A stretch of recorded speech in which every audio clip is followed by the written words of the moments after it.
Hey everybody. Yesterday we had mud. Well, no, the day before we had mud. Yesterday it had frozen over. Nice brown, and you didn't have to worry about sinking in the mud. And then this happened overnight. Yeah. Wonderful. Truck finally threw its first code. And what the difference was today is usually I let her start and sit in it and let it warm up. Today I didn't. It was cold. Took off. And it said lean bank 1 and 2.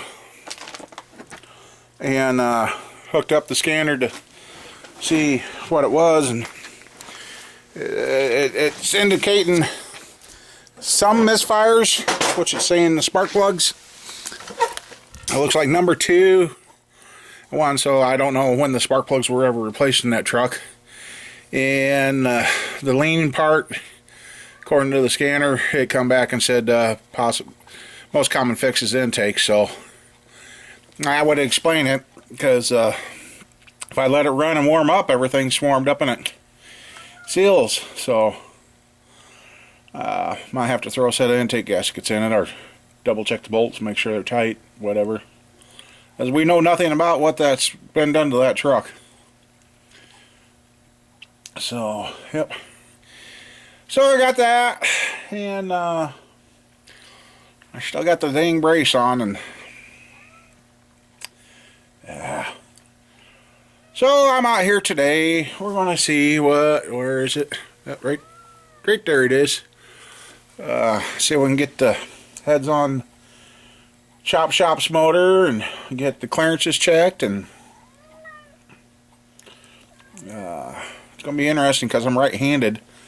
See if I can pull on the torque wrench or not. So but I got a bunch of bolts here all cleaned up. I just gotta wash them off. I'll spray them with the carb cleaner, and then we'll be able to bolt those on and that. And then I gotta dig in the cabinet and find the oil pump.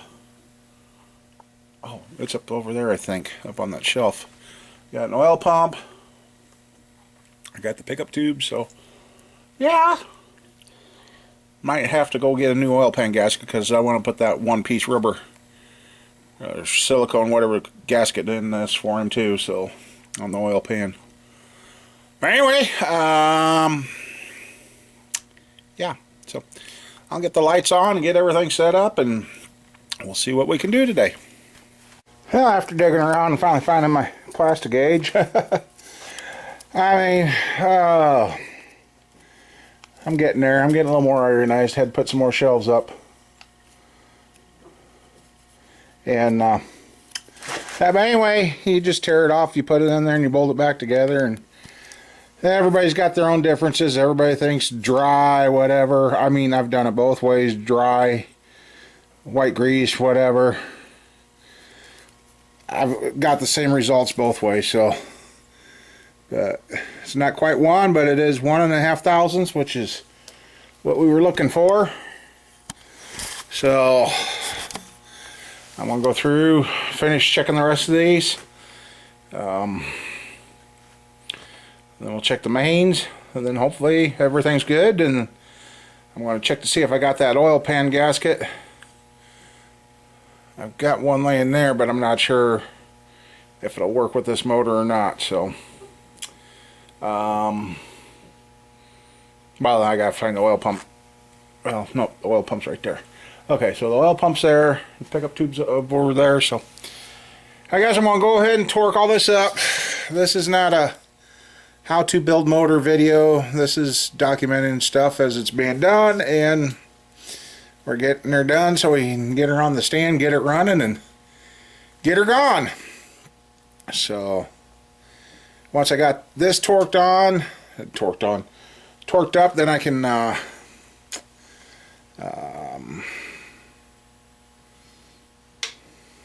also bring up another thing. Okay, I just had something hit me. Somebody asked, what happens when a piston is on a rod backwards? Okay, that's a good, very, very, very good question. And it just dawned on me, I gotta go add more to the response that I gave them. Let's see. So let's see what you guys are seeing. Okay. Let's see. Another problem with having the rods, well, the main one, there's two problems when you put the rod on a piston backwards.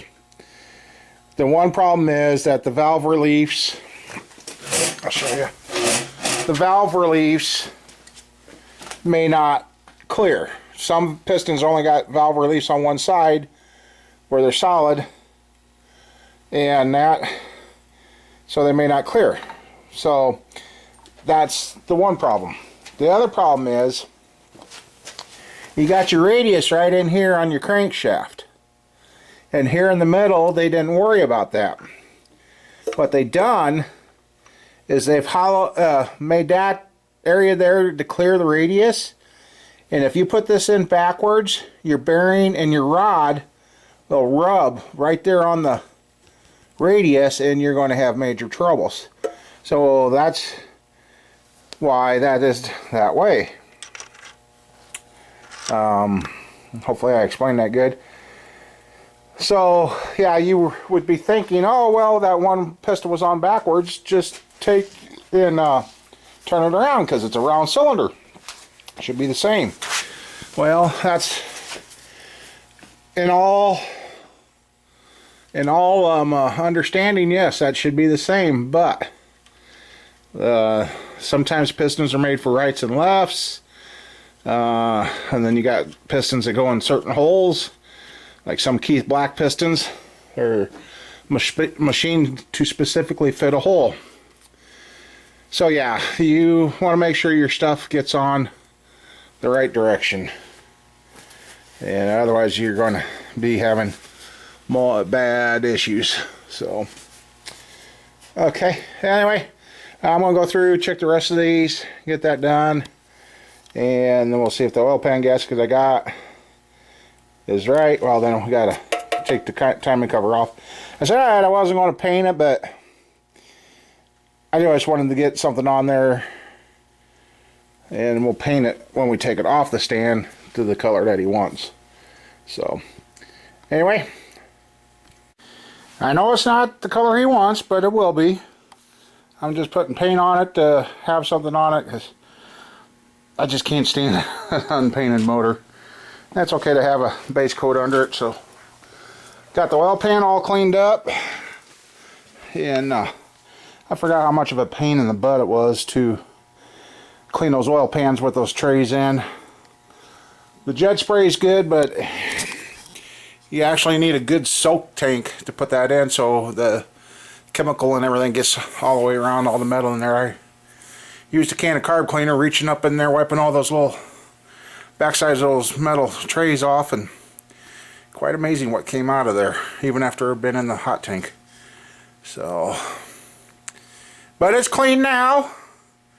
Clearances are all checked out, about 1 to 1.5 thou. I mean, it's right there. Mains were good. It's going together quite nicely now. So, and I do have an oil pan gasket here, so hopefully I can put the oil pan on here in a little while, and then we'll roll it up right. Well, no, I gotta roll it up. I'm painting the pan right now.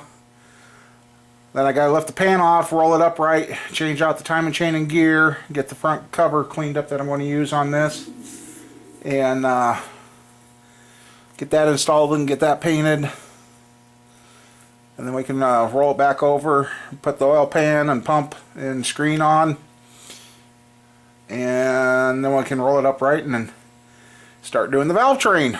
So get the lifters and rocker arms installed and adjusted, and then we'll be down to waiting for the intake, which I got to take down and get cleaned and prepped and ready to go. So, as he does not want an aluminum intake on this. So after I get all the, I guess the soft plugs will be painted when I do that, because right now they're not in, but they'll be painted the color that he wants, because that's the way it's going to work. So anyhow, thought I'd just update you guys on what's going on. I'm sitting around watching paint dry now.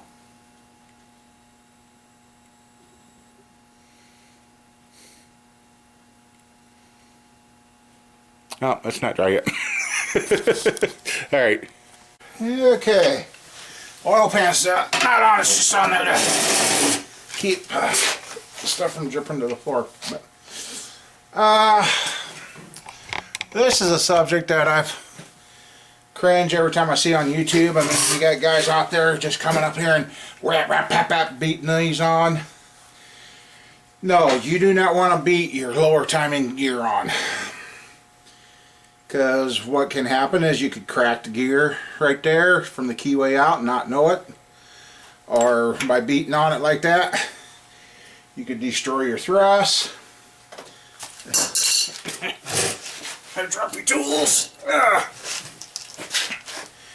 Yes, I got the brace off. It's just kind of getting in the way right now. So, I've broke down and bought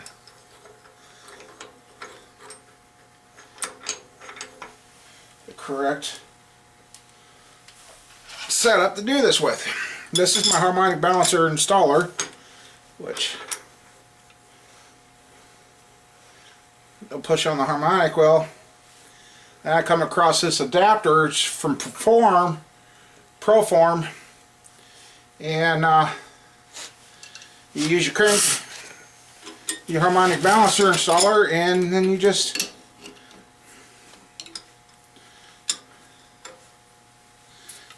run it down. It should go easy at first.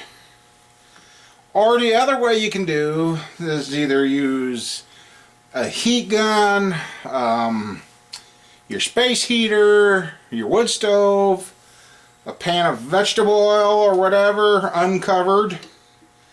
However you can do it and get it to keep heat long enough for you to slide it on the crankshaft is what you do. You don't beat it with a hammer. And did I just goof? No. I was going to say maybe I put the gear on backwards. Nope, I didn't.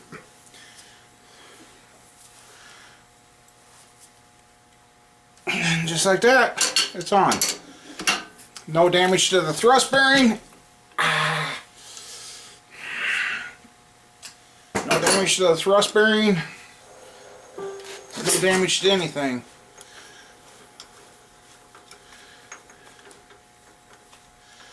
And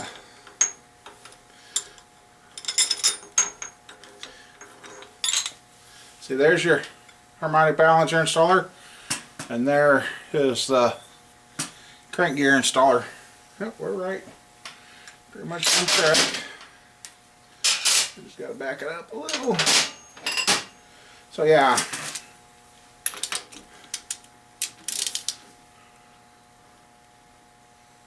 Okay. Dot to dot. And I think I'm getting it figured out. I'm doing enough of these again. It's been a while. When you go dot to dot, line up, then rotate the engine 180 degrees, then drop your distributor in, you'll be good to go. But if you drop it in now with this dot to dot, I think it's 180 out. I can't remember, so it is what it is. Oh yeah, good thing. I got 3 more plugs to put in behind here, so okay, yep, we got that, and here's the timing chain, brand new set from Chloe's,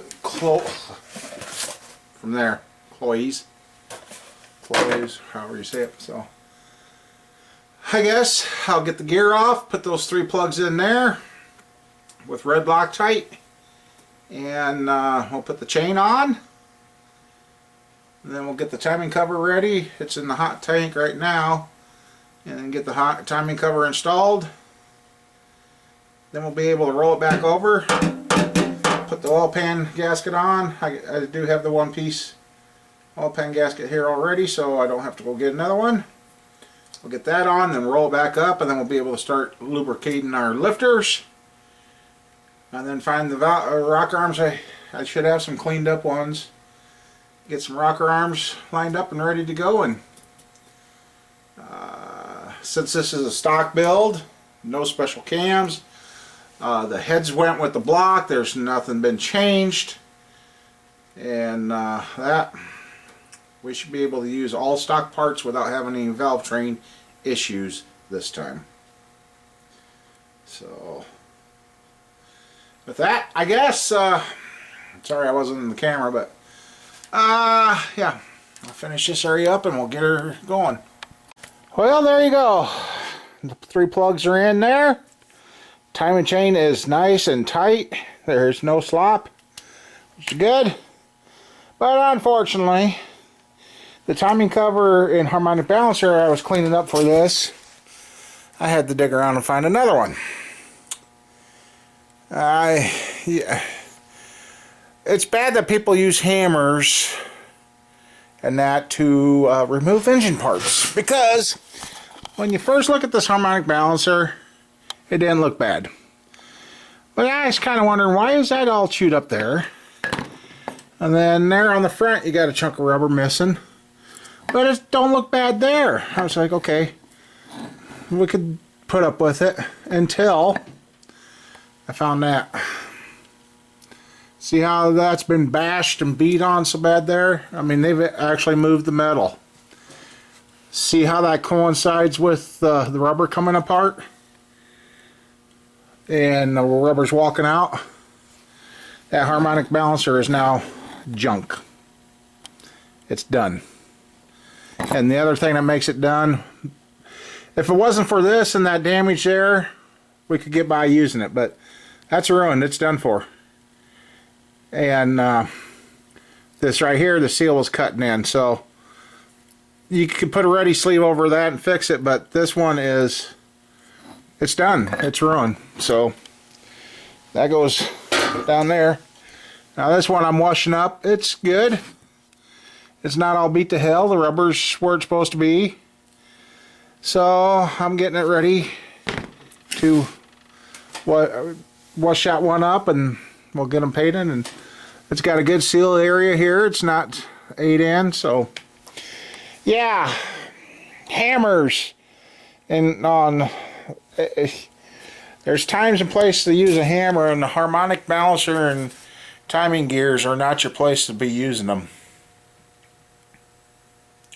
Wow, I just had a little deja vu there.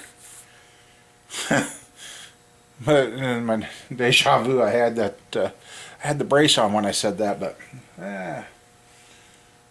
yeah, my hands are getting dirty and I don't want that all greasy, so I've been taking it off and washing. So yeah, more scrap parts, unfortunately.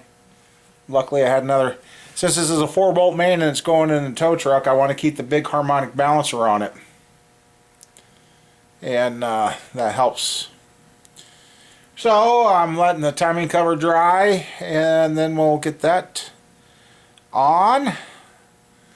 And then I said earlier I was going to put the lifters and that in. No, after we get the timing cover on, the oil pan bolted down and tight, then I got to put the head bolts in this thing. So I kind of got out of order there. So, but yeah. Anything else to say right now? Nope, I think I'm good.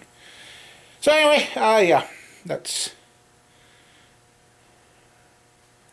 I'm kind of getting anxious to hear this thing run. So, all right. Well, so much for that idea. I was going to put the oil pan on, and well, I had about that much gap on the front of the oil pan. The one-piece rear seal I got is for a different timing cover than what I got here, so yep. But timing chain's on and tight, the plugs are in, the cover's on now. Starting to look pretty good, so I think for tonight I'll set some valve covers over this and then one of those intakes up there just to keep it protected. And oh well, no, yeah, no, I guess I could still, it's still plenty. Oh, it's all, I like this. The days are getting longer. I mean, it's still, look at the sun shining in there. It used to be by now it was dark. So I guess I could, it's not as late as what I thought, so I guess I will maybe get set up and do the head bolts and get those done. And then they can set. And then, yeah.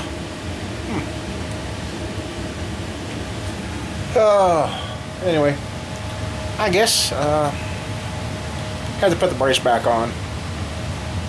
Now said he just called and followed up with me, and they're like, yeah, we reviewed everything with the surgery on you, and shouldn't be anything we done, so I guess I got a new problem.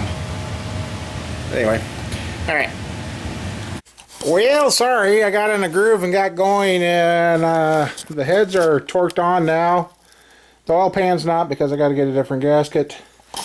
But, and then kids invited me for supper, so I got to get going. So, yeah, I just got going and got it done. Anyway, we're moving forward with this motor. And, hopefully, I don't know, maybe this next weekend it'll be running. I don't know. We'll have to see, so. Anyway, I guess I'm out of here, and I hope you guys are enjoying this, and I get this build done, and I'm going to promise you guys the next couple of builds will be a lot more detailed than that. And if you don't know it, go back in the past. I've got some older videos of building motors at, or you look at my playlist on the side there, I think I got playlist where I did get some of them grouped together so you could watch the whole series. So anyway, I guess I better get out of here. Catch y'all later.